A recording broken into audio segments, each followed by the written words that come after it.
Hi everyone, Teresa Aker from Success Diaries with Teresa Aker. It's my privilege today to bring you Robbie Miller. How you doing today, Robbie?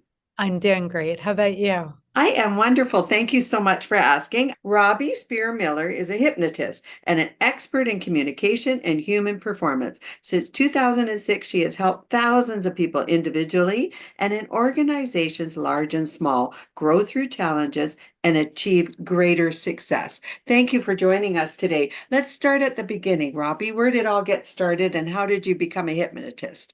Okay, thanks for inviting me on your My podcast. pleasure. Yeah, so this all started it's probably 25 or more years ago, about 25 years ago. So I used to work in the IT consulting field, and that's where I met my now husband. And at the time, I found that work very stressful, and I was struggling with confidence. And he suggested we take some courses in hypnosis to help me. So that is how I discovered hypnosis. And if he hadn't suggested it, it would never even occurred to me to learn that. But it helped me in really amazing ways and in lots of other ways that I didn't even expect. And so eventually I started to do it professionally. I know people who do hypnosis and they work on people, but they help people realign themselves, recenter, refocus. So you could do things like losing weight and being calmer. So that's the realm that you're working in. People come for weight loss, stop smoking, stress Okay. management, pain management, if we have a physician referral for that, confidence. And then a lot of people use it for business skills. So it could be communication or relationship skills. They do that in their personal life and in their business life.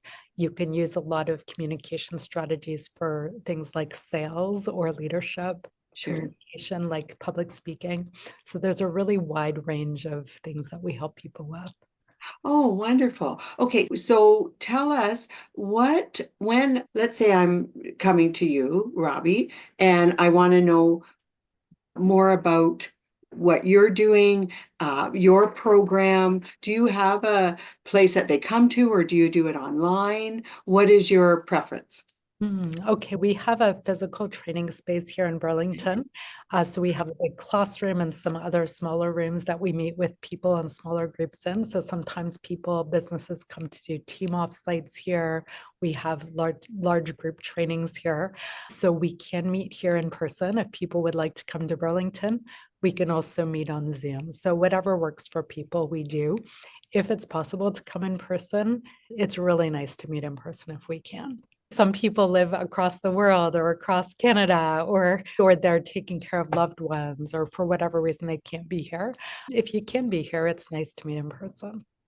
Okay, good. So my thought is, so we hear about hypnosis that people, let's say they have shows where people are hypnotized and they start doing things like acting like a chicken or doing funny things like that. On a serious note, are you able to do that? Is that real? Or talk to us about that. Yeah, it's real. I do stage hypnosis shows and we do teach people stage hypnosis, comedy stage hypnosis training here. We're actually having a class that starts this Friday, and it's a lot of fun. And it's a really great opportunity to display what our subconscious minds do.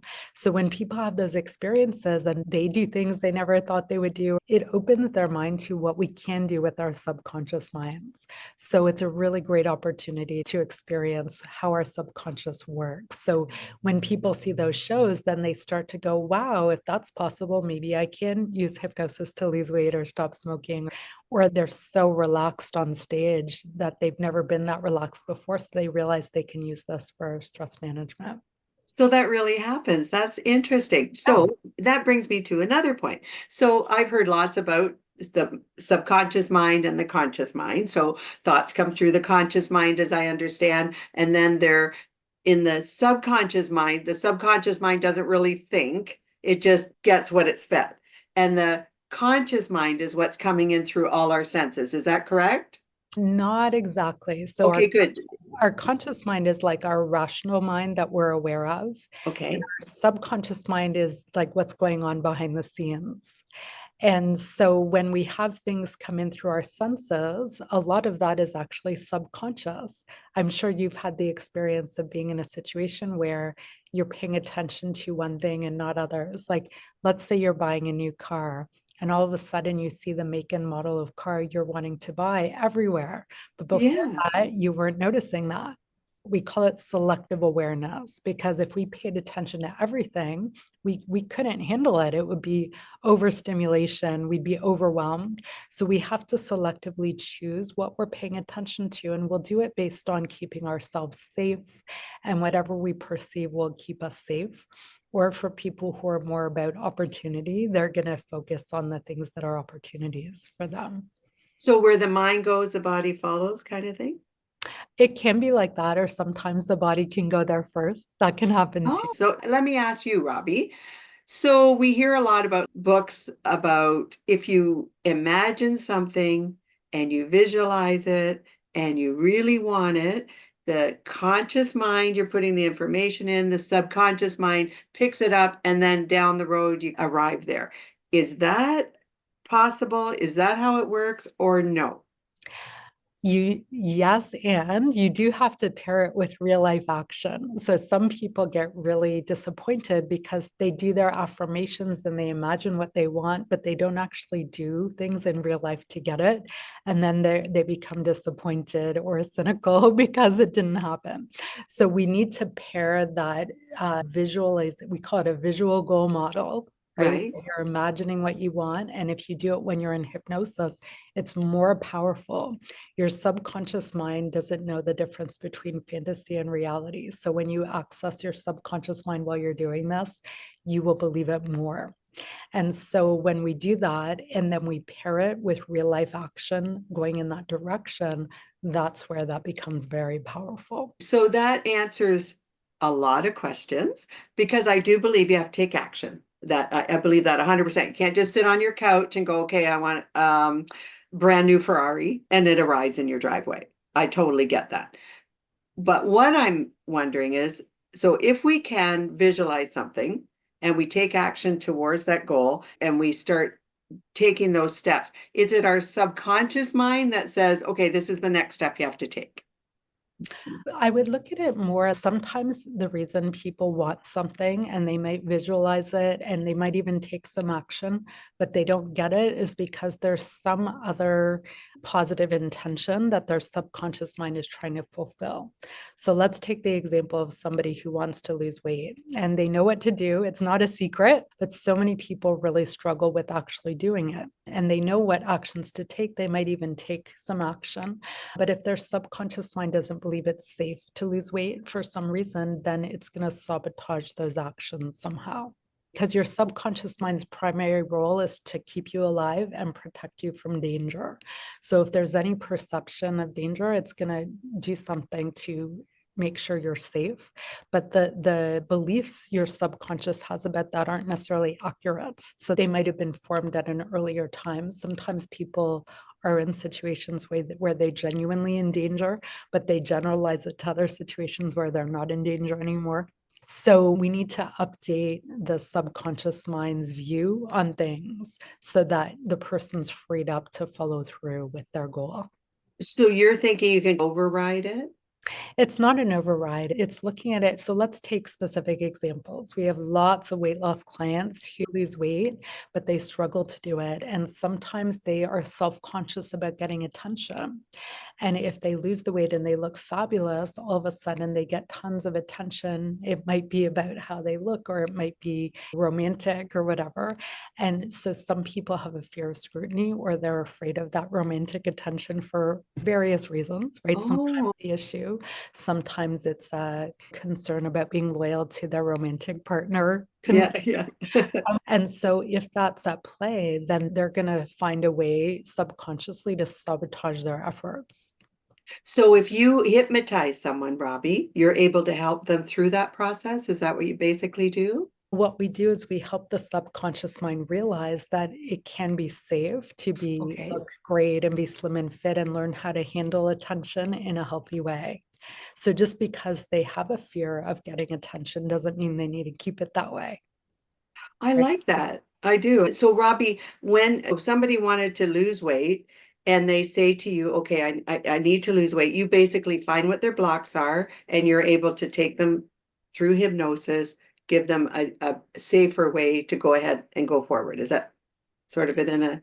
It's a lot of it. Yeah. So sometimes we need to add resources and skills, Oh, right? okay. Help them change how they look at things. Because sometimes we look at things in a way that's stuck from an earlier time of our life. And so if we have an experience and we have a reaction to it, our subconscious mind will look at that experience and that reaction from the point of view of the age and stage of life we were at then.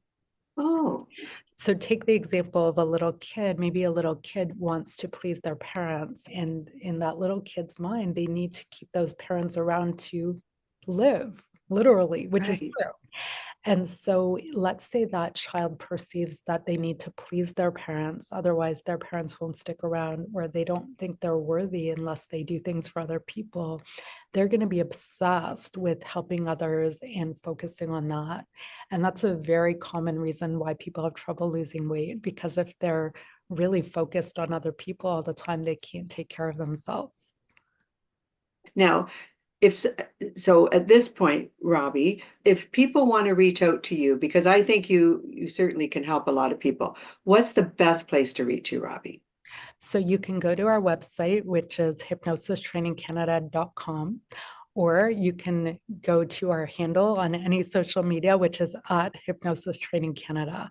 Those would be, you can find us on all the social media channels. Perfect. Robbie, I really appreciate your coming today. Will you come back another time? Of course. Yeah. Because we want to have you back. Robbie's accommodated me today, and I'm so very grateful. But I really am grateful that you'll also come back because we have all kinds of new questions for you. Okay, great. Yeah. And in the meantime, if people are interested in getting help, you're welcome to set up a time for a free consultation. So when you go to the website, there's a online calendar. You can book that, whether you want one-on-one help or you want to participate in a group training.